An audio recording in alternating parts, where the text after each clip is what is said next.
Welcome to the Banker Lamp. Please enjoy the video. In this video, I will explain how to unplug your Volvo XC90 main 12-volt battery. Before starting, prioritize safety by wearing protective eyewear and gloves. Make sure your vehicle is completely off, the parking brake is set, and the key is out of the ignition. You will need a 10mm and a 13mm wrench or socket for this task. Always consult your owner's manual for specific model instructions and additional safety precautions.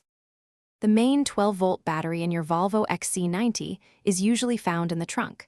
Start by opening the rear hatch and lifting the floor panel.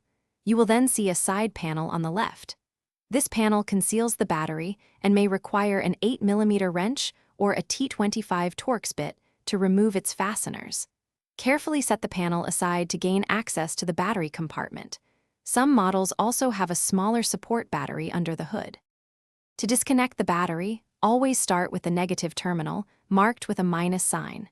Use your 10mm wrench to loosen the nut, then carefully lift the cable off the post. Secure this cable away from any metal to prevent accidental contact. Next, locate the positive terminal, usually under a red protective cover, and disconnect it with a 13mm wrench. Finally, remove any hold-down clamps, often requiring a 7mm or 13mm socket. When reconnecting, always attach the positive terminal first, ensuring a clean and tight connection. Then, secure the negative terminal with your 10mm wrench. Replace any battery hold-down clamps and carefully reattach all interior panels.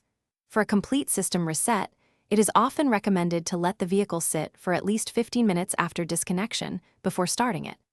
Verify all connections are secure and check your dashboard for any warning lights. Thanks for watching. If this was helpful, leave a like and consider subscribing. See you next time.